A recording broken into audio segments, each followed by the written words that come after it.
Now the other question, should I mix for iPhones or cell phones or laptops or all the small media that are around today? That is a good question, and it's not an easy question to answer to.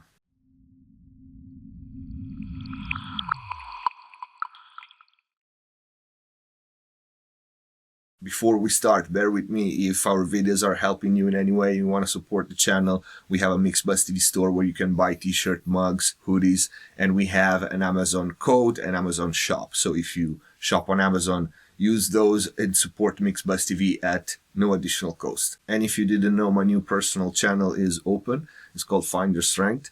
Link is in the info box down below. It's a personal vlog and motivational channel, and I hope to see you there. We're going to talk about a lot of things other than music and mixing. Please subscribe in there. Subscribe to MixBuzz TV if you haven't already. Share our videos, help us growing. But let's get to the question of today. Should I mix for iPhones or cell phones or laptops or all the small media that are around today? Generally speaking, no. You shouldn't. You shouldn't if we assume your room and your monitoring system are reliable, meaning they tell you the truth enough and you know them well. If that's in place, you should not care, you should not mix, you should not do changes to your mix based on what you hear on a laptop or an iPhone or a cell phone. You don't tweak your mix based on something that is off on one media if your room is reliable. Now, even after that premise, the answer is not that easy. Why? Because it's undeniable that today most people listen for the most time music on laptops, 2.1 speakers, and mostly headphones and earphones. And that is what we as a mix engineers have to deal with in this time and age. We cannot disregard how our mix sounds on those media, on those sound systems.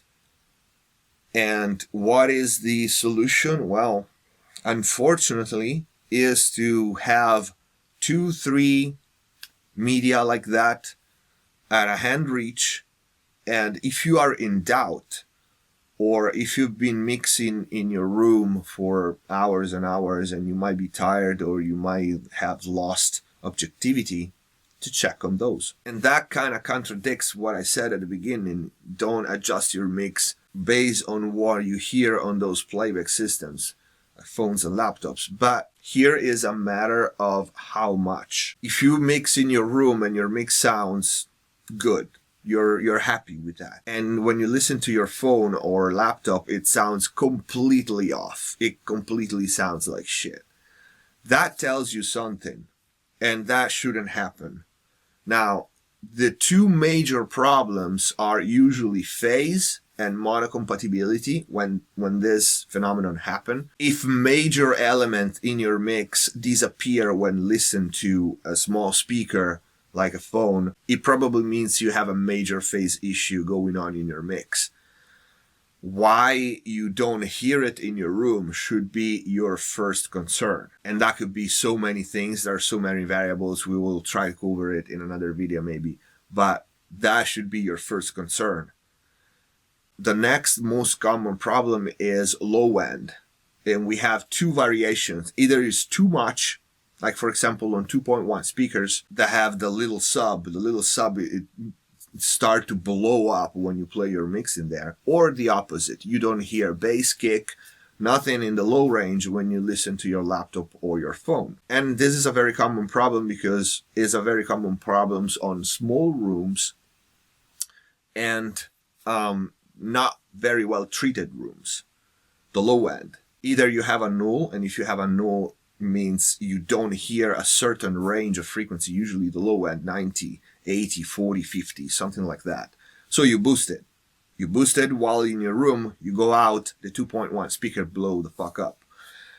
So that is a problem that you have to fix by fixing your room or your monitor positioning or getting a pair of headphones.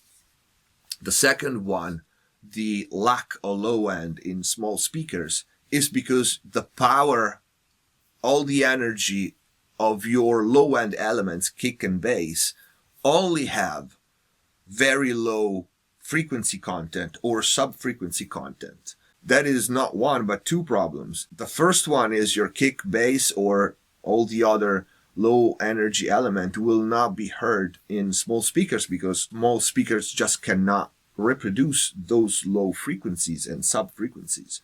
So your mix by default is going to be, first of all, unbalanced because you don't hear all that low end, and the top end is probably going to sound harsh because there's no counterbalance. That you solve it by injecting some higher harmonics into your low energy elements like kick and bass. That's why we use distortion on bass. That's why we use distortion on kicks. That's why we have the kick click, you know. But a kick cannot be, well, it can be, but in my opinion, it's not the best choice when you have this kind of concern, your material sounding good on small to medium speaker systems.